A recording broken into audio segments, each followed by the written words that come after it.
Hello everyone. I'm so excited for today. I am going live with Amy Purdy, who is an amazing human and athlete and just person in general. So I'm really excited for you guys to hear her story. She does have 2 prosthetic legs and is a 3 times Paralympic champion, snowboarding champion, which is absolutely amazing. So really excited for you guys to hear all about her story, and I'm going to bring her on as soon as... How are you? Good. How are you? I'm amazing. Thank you for doing this. As always. So fun. Hi, everybody. All right. So because you're coming on mine, can you give a little background of who you are and Yes. how amazing you are, what you do? So so let's see. So I heard you say that I was a 3-time Paralympic medalist. So I'm a snowboarder and I have 2 prosthetic legs. And right now I'm the most decorated Paralympic snowboarder in U.S. history after winning a silver and a bronze in the past Paralympic Games. And it was actually my husband and I, we started a nonprofit organization to help get athletes with disabilities into action sports like snowboarding. And so we helped to get snowboarding into the Paralympic Games in the first place. And then I started competing in the games myself. And, I didn't become an athlete until I was 30 years old, which a lot of people think that if you're an athlete, it has to happen when you're young, like you're born into it, or you are always an athlete. And I wasn't. For me, it wasn't until I lost my legs from meningitis when I was 19 that I decided that I wanted to be the best snowboarder I could be. And I wanted to be the best physically, emotionally, spiritually, just be the best person and best version of myself I could be. And that's when I started training to be an athlete and started training for the Paralympic Games. So that's incredible. That's just one part of my life. So you hadn't competed in snowboarding until you lost your legs? No, not really. So I grew up in Las Vegas, which is not exactly where you expect a professional snowboarder to come from. But I grew up in Vegas. We had ski resorts outside of Vegas. I fell in love with snowboarding. And I would do like a few little competitions here and there. It was just local fun. But I always did have this dream of being a professional snowboarder. I wanted to travel the world. I wanted to snowboard. I loved it. And then I thought those dreams were over when I lost my legs at 19. I just kind of a little bit of that backstory. I started to feel sick one day and I thought it was the flu. I was a massage therapist at the time and I loved my job. And I went to work and I typically would do maybe 5 back-to-back massages and have enough energy to go to the gym afterwards. But this particular day was different. I was exhausted after my 3rd massage. And so thinking I had the flu, I decided to go home from work early. Well, it ended up not being the flu. Within 24 hours, I was in the hospital on life support. I was given less than a 2% chance of living. And it ended up being something called meningococcal meningitis, which is basically this bacteria that somehow got into my bloodstream. It's like spread like the flu or cold. So, maybe somebody sneezed on me and that's how I got it. But due to this little microscopic bacteria, over the course of 2.5 months, I ended up losing my spleen. I lost my kidney function, lost the hearing in my left ear. And then due to the septic shock that my body went into, I ended up losing both my legs below the knees. So you can imagine at 19 years old, my life just changed like that. I had to learn how to walk again. I had to learn how to snowboard again. I actually had to build my own legs to snowboard again. So it's been a journey, but to be honest, it's been incredible. I wouldn't be where I'm at today had that have not happened. So 100%. And that is like incredibly inspiring, Amy, which is one of the reasons I wanted to have you on. I mean, I think people, unfortunately, a lot of times what happens is that people don't actually take appreciation for what they have until it's gone sometimes. Yeah. And you almost like, well, that's what just had to happen. But you said, okay, take my legs off. That's okay. If that's what has to happen to live, it doesn't impede me from anything that I'm going to continue to do. Right. I mean, for me, it's forced me to really have to be clear on my passions, my intentions, what I want to accomplish, because I've had to kind of pave the way for myself a little bit.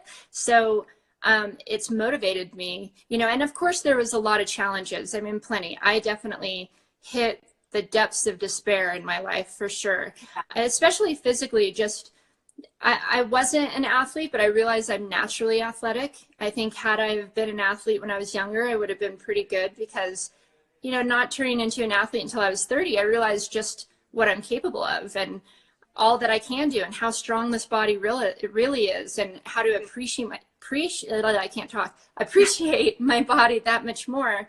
And so, you know, had I have known that, recognized that when I was younger, I think that I would have gone on to be a pretty good athlete. But losing my legs has forced me to find a way to get motivated, to be very clear on what I want to accomplish in my life. And I've had to work really, really hard to do that.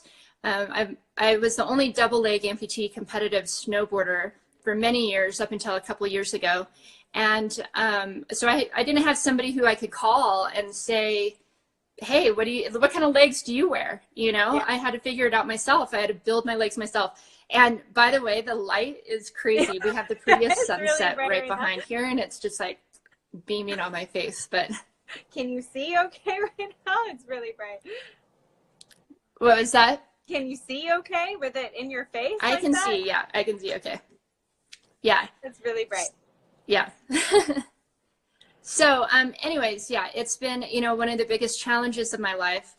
But of course, I don't know, I look back and I think some of my biggest challenges have also led to my biggest and most fulfilling accomplishments.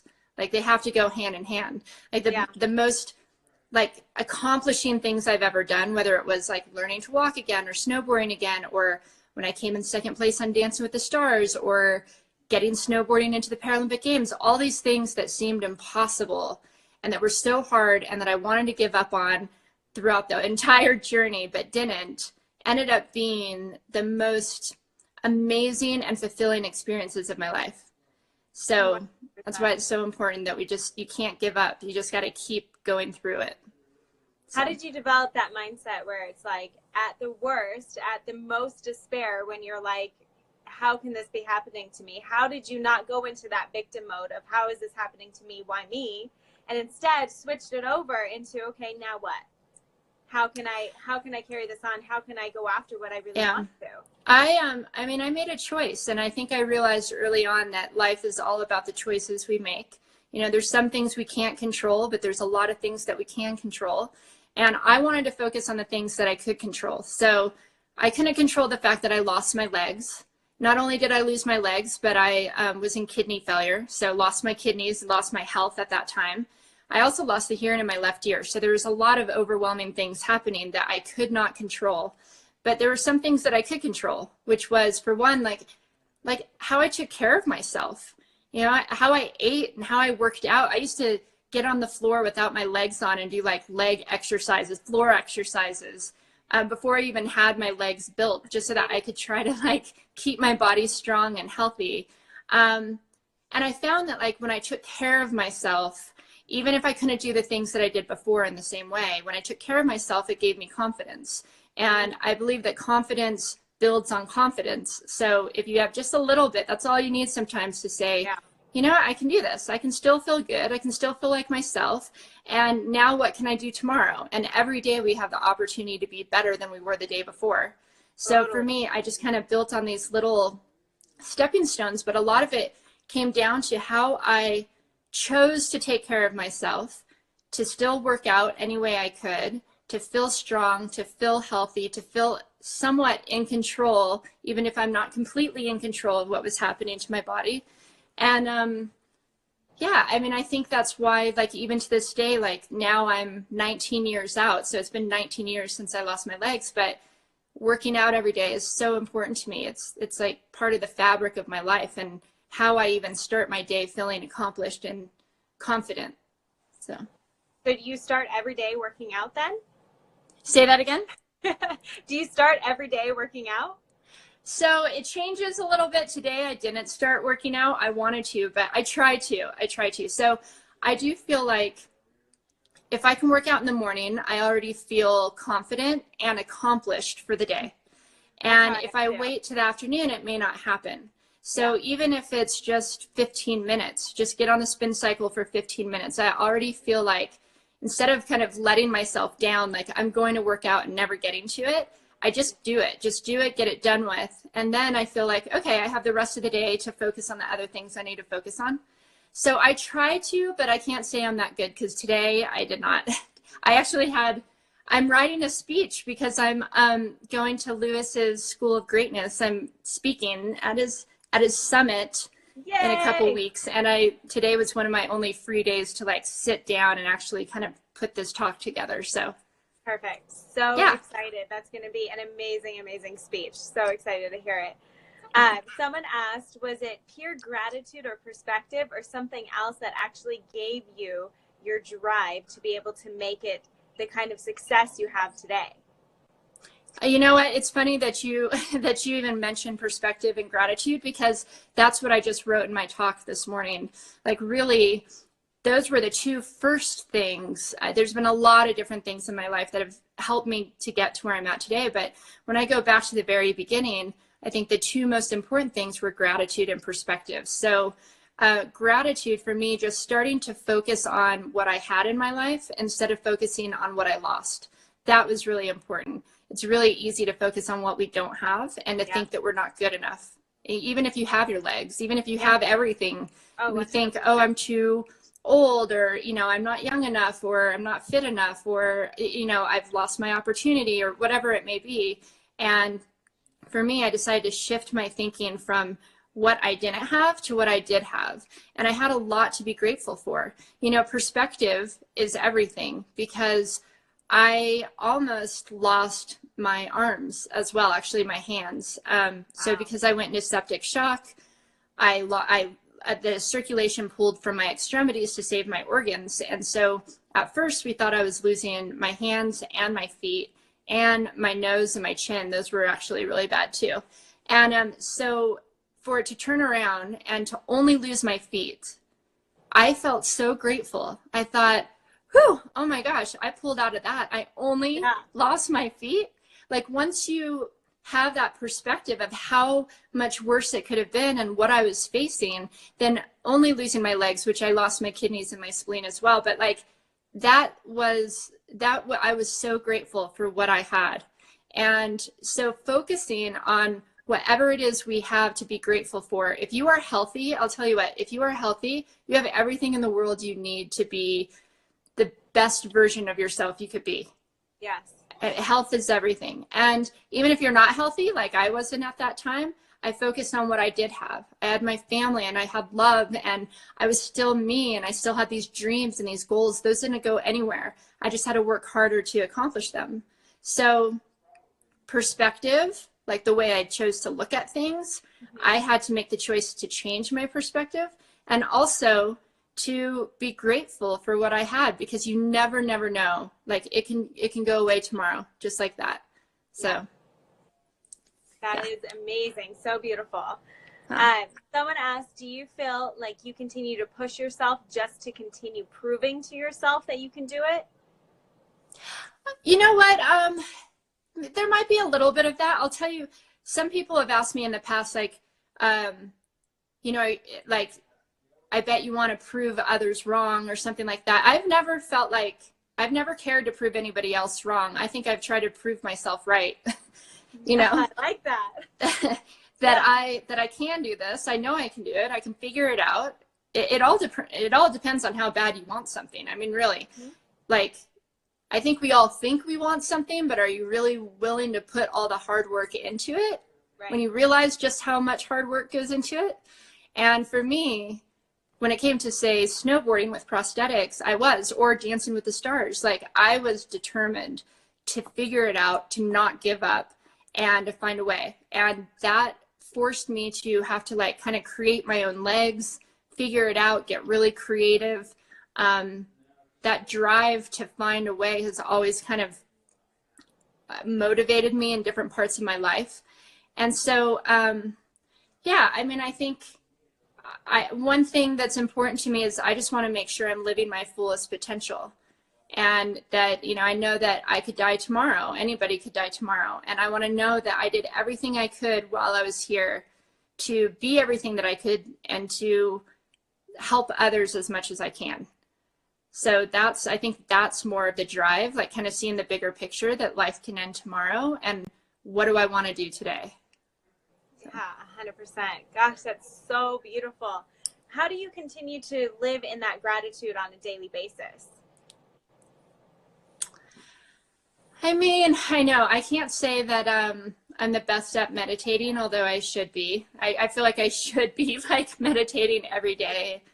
I do try to take some quiet time for myself just to remind myself of like the bigger picture, because it's really easy to get caught up in a little bubble of whatever our challenges are for the day. That, you know, I sometimes have to take a step back and just remind myself of, you know, we're always striving for more, but to be grateful for what we have today. Like, yeah, you know, it's a fine balance, because I'd say, especially with social media, you see what everybody else is doing. Yeah. You see all these successes. I mean, that's pretty much all we see is everybody's accomplishments, their prettiest pictures, their biggest successes and everything.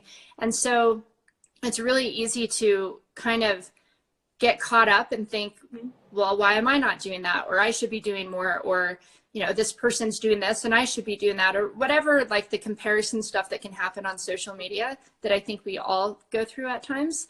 So sometimes when that happens, you know, you have to take a step back and be like, whoa, wait a second, let's look at like real life, what we have, everything that, you know, we've been through to get to where we're at today. And yeah, I mean, I also think when I work out, that's when I feel like I just get such a wave of gratitude.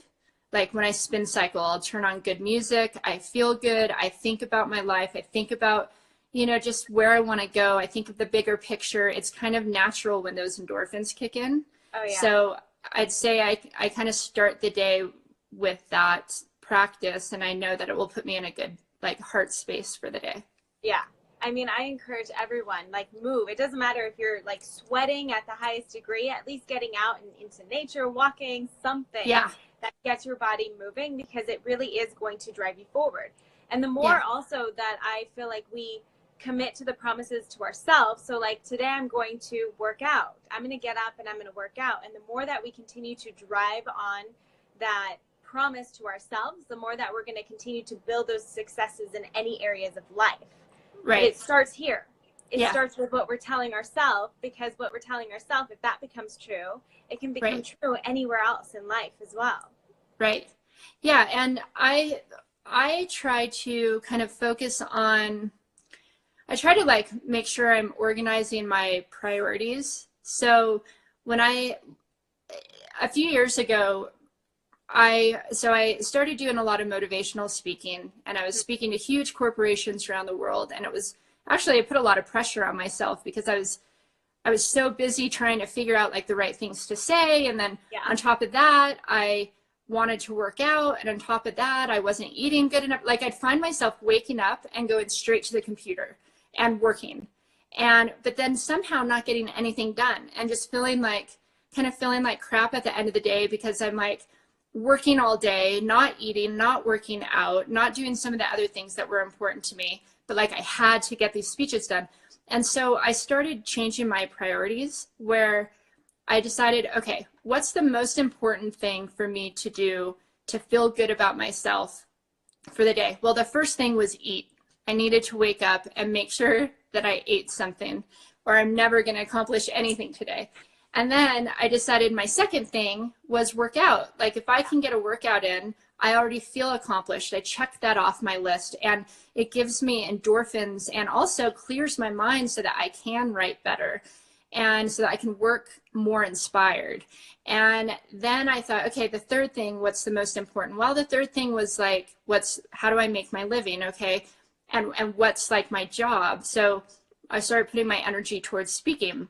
And then the end of the day, you realize that you have the whole end of the day to be with your family, to work on other projects, to cook dinner, to watch a movie. Like all of a sudden you kind of prioritize what's necessity, and you get those done. And for me, working out has always been that.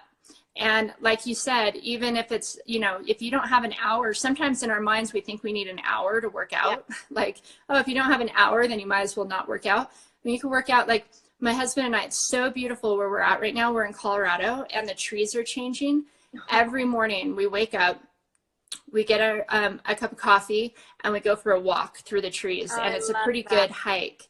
And it's so great. And then we come back and then we work. I'll do my workout. And then, you know, we've kind of filled our soul and gotten a good workout in before the day even began. Yeah. So that's beautiful. Yeah. I absolutely love that. Plus you guys get to spend that little time connecting. That's amazing. Yeah, that's good.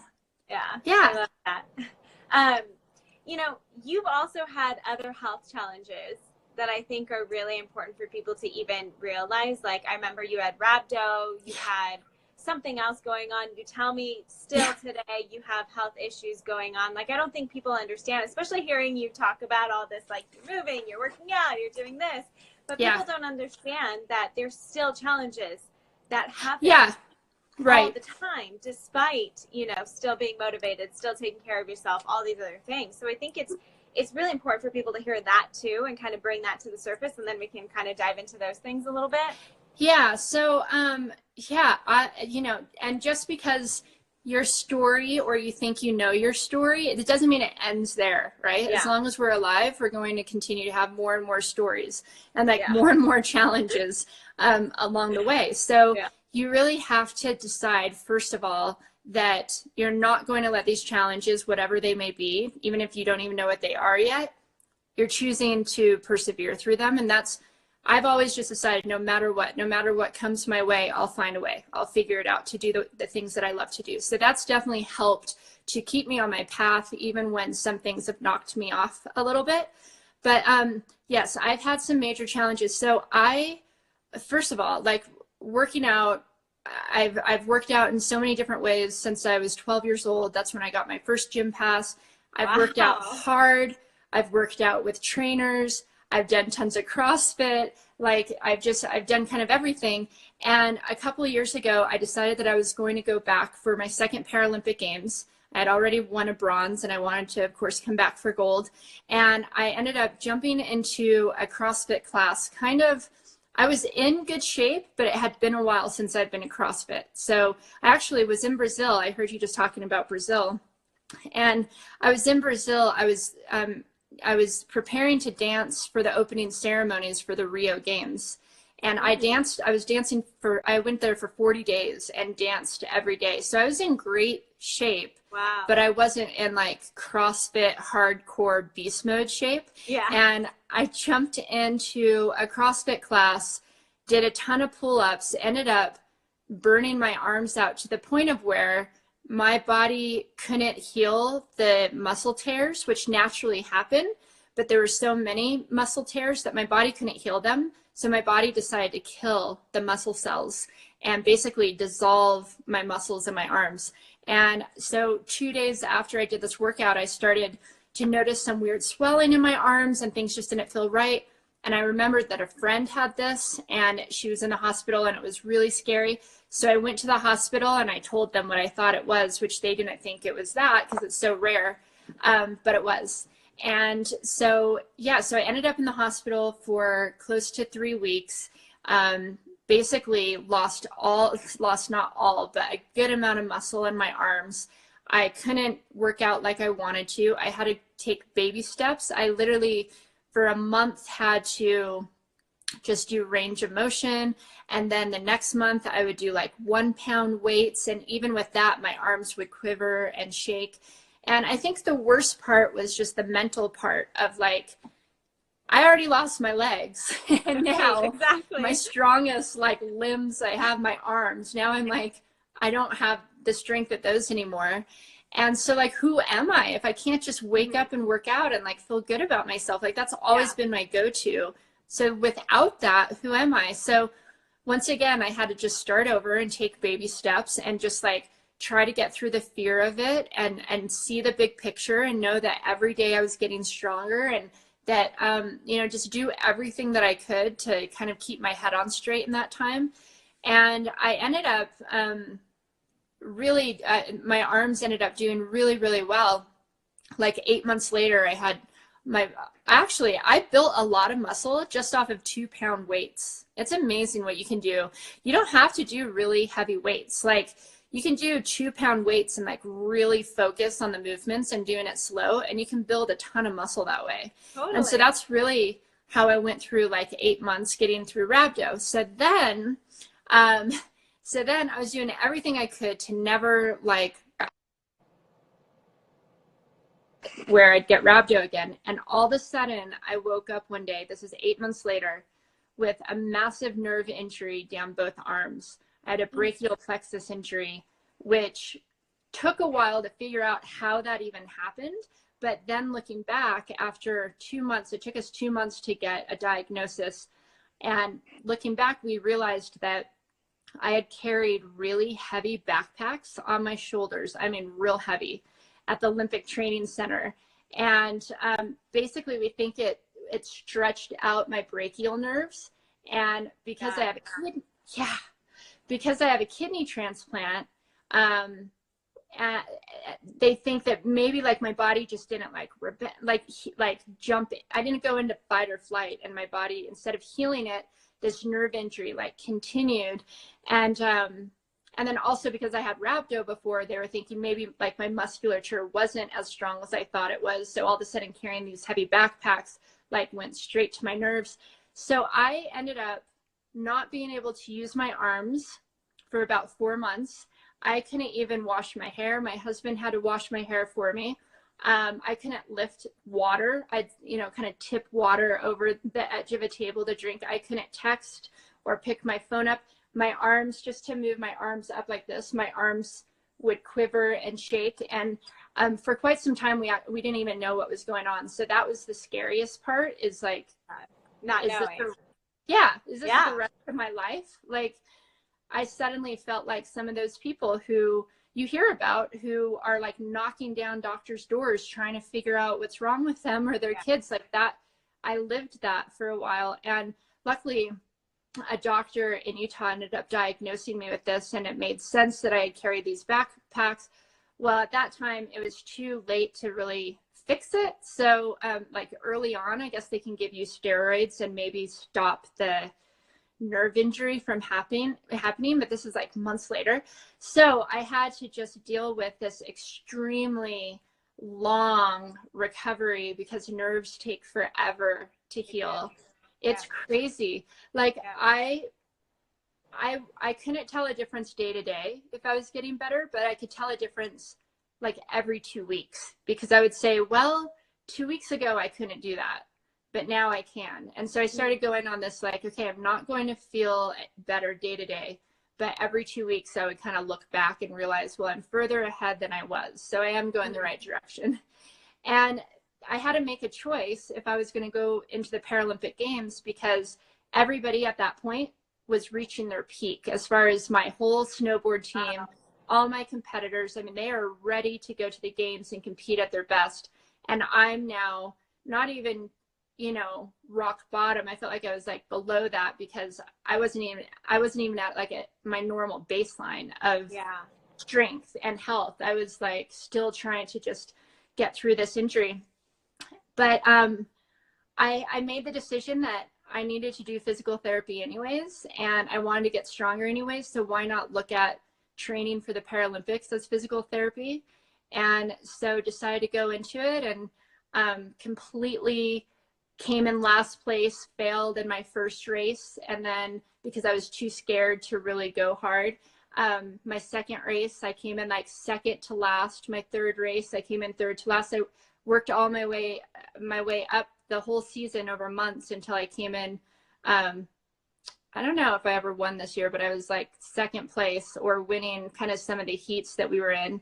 Wow. And then by the time I made it to the Paralympic Games, I still wasn't 100%, but I decided to kind of focus on what I had versus what I didn't have. And I had experience, and I've been there, and I've done that. And I've performed under pressure, and, I wasn't the youngest and I wasn't the strongest, but I knew that I had what I needed to get ahead, and ended up coming home with a silver medal. So Yeah. Pretty crazy journey. Oh my gosh, so crazy. Yeah. But that's amazing that you were even able to take that and still compete. Like most people probably would have been like, "Okay, this is not happening." Yeah. I mean, and I was there, let me tell you. I questioned, I'd say, so the Paralympics were in March, and I was still very injured in my arms. I mean, to the point of where it's crazy, my muscles hung. Like there was no tone at all. Like, and because like my nerves weren't connecting to the muscles. Right. And yeah, and so I kept thinking like maybe this is a sign, maybe I shouldn't be doing this. I'm in a really pretty dangerous and aggressive sport with border cross because we're going side by side over jumps around berms as fast as you possibly can. And so, and we have hard falls and we go through the bee netting, and I thought the last thing I want to do is injure myself more. But I had to make a choice. It was like coming to the deadline where I had to decide, am I in or am I out? And like I said, I made the choice that I have to get stronger anyways. I'm going to be going to the gym and trying to get stronger anyways. So why not use my training? And so, yeah, I just kind of, I forced myself to make a choice and to stick with it. And I'm grateful I did. I can't believe I brought a silver home after all that I went through, but. Seriously, that's incredible. Yeah. Seriously, incredible. And then now, to this day, you're still said that you're dealing with some sciatic issues. Yeah. Well, just having prosthetic legs, it's crazy. I mean, so I used to be a massage therapist. I used to get massages all the time. This is when I had my legs. And, you know, I was like, I had pride that like I never had knots in my back and stuff. Well, now, oh my gosh, if anyone does a massage on me, it's like so crazy because just walking in prosthetics, you don't have the shock absorption to, yeah, it's like my lower back takes up the shock absorption. And I think like my sciatic joint kind of can push down on nerves and stuff. And so, yeah, so I end up, or having two prosthetic legs as well. It's really hard to have your legs perfectly even. I mean, they do the best they can, but even if if I am a hair too tall on one leg, which I'm getting new legs made right now, and I can tell if I'm a hair too tall, I'll get sciatica on that side. And I can't sleep at night. It's like really bothering me. So, yeah, so I would be interested to hear what kind of sciatica, I guess, like exercises or releases you have. And then also having two prosthetics, I've got like, I think I've got shorter IT bands because if I try to put my running blades on and go for a run, I end up with major, like, I think it's runner's knee. It just stops me dead in my tracks. And I'm like, and have you had that before? I didn't have it before I lost my legs, but ever since I walk in prosthetics, I do have it. Yeah. And when I want to do a triathlon. I'm trying to maybe do a triathlon by next year, which means I need to be able to run. So yes. I need help. Yeah. You know, it's hard because unfortunately the knee is usually the one that takes on most of the pressure if the ankle or the hip aren't working well. Right. And especially when we're talking about running, we have so much force that's coming onto our body when we're going onto that single leg and hitting into that single leg. It's like going to the gym and saying, okay, I'm going to, I think Shantae, movement master, said this the other day in her life of, you know, going to the gym, and someone said, okay, now you're going to lift 3 to 4 times your body weight. We'd be like, no, you're crazy. But then we go out and run, and we're actually doing that every single step that we take when we're loading that much pressure. So you can imagine how much pressure is going onto the knees. Right. So, you know, and then we talk about, you know, it's so different with prosthetics, and it depends on how you're loading or how that foot is loading through. Right. And do you have, I forget what they're called. The running blades. Yes, the running blade. Yeah. I mean, and so then we'd want to look at, okay, are you leaning forward enough when you're running so that it can land underneath you better so that it's not coming out in front of you? Same thing as running, I would say, with anyone else. If you're running more onto like your heel, or you're running more onto your toe too much, or more in the mid. And running blades are all toe. Okay. I mean, There is no heel. It's hard. Yeah. Yeah. You're like propelled forward. And Right. yeah. So, and I think too with prosthetics, like even when I snowboard. So when I snowboard, I'm kind of in a static position because we're almost in like, if you can imagine like an athletic squat or an athletic stance, we're kind of in that zone all the time. It's not like you're standing tall and then you're getting small. It's like you're in this kind of small range of motion all the time. And so I think that's kind of trained my IT bands to kind of stay in this like isometric short. Yeah. And then all of a sudden I go for a run. It's also put a lot of pressure on your quads because every time that you're in more of a shortened stance, I mean, IT bands are just thick, really, really, really thick fascia, really thick tendons, right? And they're built because they keep us from going into this lateral movement. Right. So like the best thing that you can do to start building up single leg stability really would be to start building up single leg strength, I would say, in order to start building up your running and the pressure that you'd be putting on your knees. And then really building up into your posterior chain, especially for your back, and kind of getting that pressure off of the back. Because the more that we can build into the hamstrings and the glutes and get those powering as like our powerhouse, rather than the quads taking over all of the pressure, it really takes off a lot of pressure from the knees. That makes so much sense. And just preparing, you know, here I want to go do a triathlon, and it's once again like baby steps, you know, it's not just go out the door and go, you know, do a 10-mile run. It's exactly like maybe spend a couple months strengthening the muscle that I need to be working. Exactly. And doing a lot of single leg type exercises, which is especially harder for you being in prosthetics, but it's really important to then start even more training that single leg stability and using those glutes and hamstrings to fire over your quads. Right. And I've actually had major like hip flexor issues with snowboarding, where I've had to go through physical therapy because I like kind of blow my hip flexors out. Oh, I'm sure. Yeah. And I'm sure because it's just all quad. But definitely what helped me get through that was strengthening, my posterior chain. So bridges, single leg bridges are huge.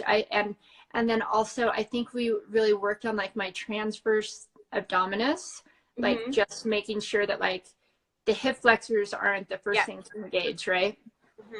Yeah, exactly. And that's what I talk about all the time. It's like, it's how you're breathing when you're using the core, when you're doing any kind of movement, and then how are you engaging from the pelvic floor, so from the bottom and then up around the area. So we're using the pelvic floor with the transverse abdominis, then our hip flexors to kind of take over.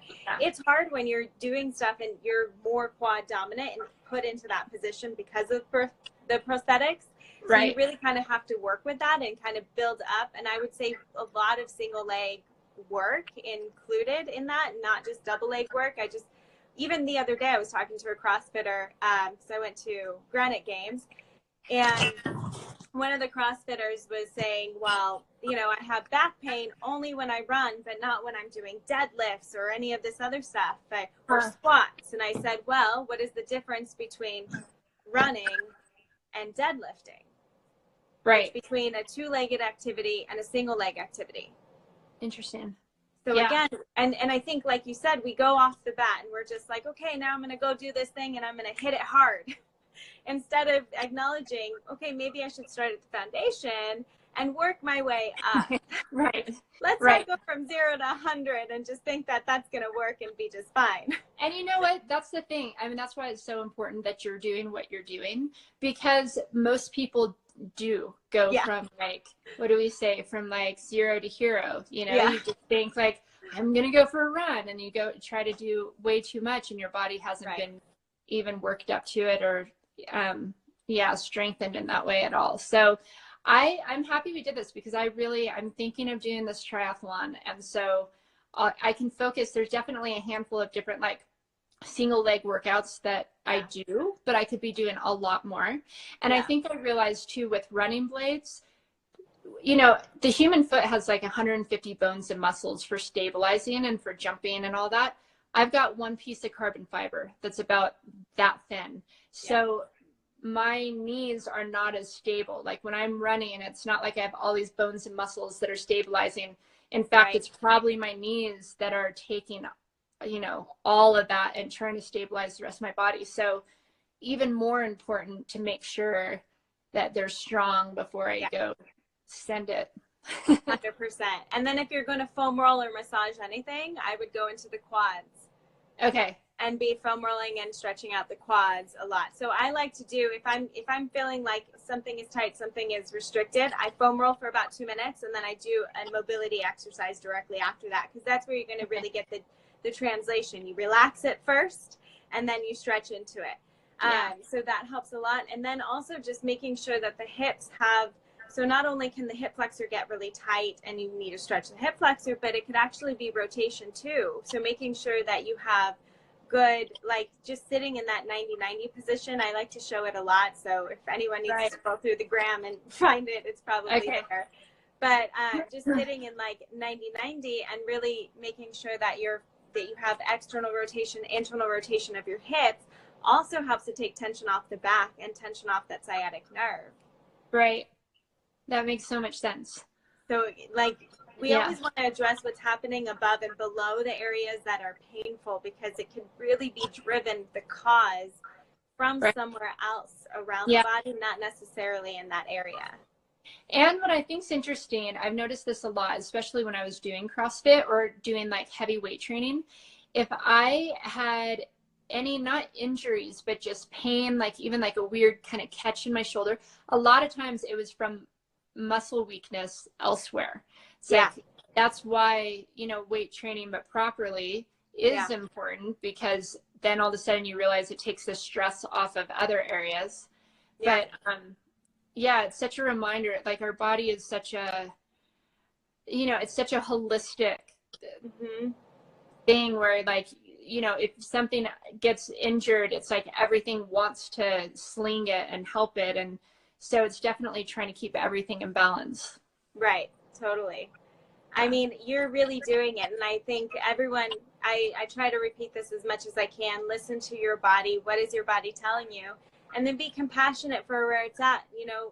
We're going to have pain. Like that's a part of the process. And it's an important tool to have, because if you don't have pain, you're going to have a long host of other problems happening if you don't get that alert, if you don't get that system to tell you what's happening.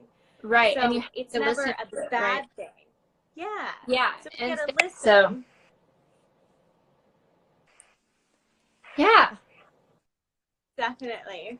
Well, I have to hop off because I have to go somewhere else, but I so appreciate you coming on and chatting with all of us and telling us your story. You're incredibly inspiring. Like, I hope everyone gets to hear your story and what you're doing and your mindset around it all, because your drive, your persistence, your gratitude, the person that you are, Amy, it's incredibly inspiring, and it's so cool to know you even. Well, thank you. You inspire me, and I feel like, honestly, that's what it's all about. Like, I think I'm inspired, I'm inspired by who I surround myself with. I'm inspired by the possibilities and like what we can accomplish every day, and like how to push through our challenges. And so I'm inspired to know you. So thank you. Thank you. All right. Have an amazing day. I'll see you soon, Amy. Okay. Bye, guys. Bye. If you missed any part of that, definitely go back and watch the whole thing. Incredibly inspiring. Like, Amy is an amazing human, amazing person. And so go watch it, go get inspired, move daily, listen to your body, love your body, and find compassion every single day for where you're at. You guys are amazing. Thank you for tuning in, and I will catch you soon.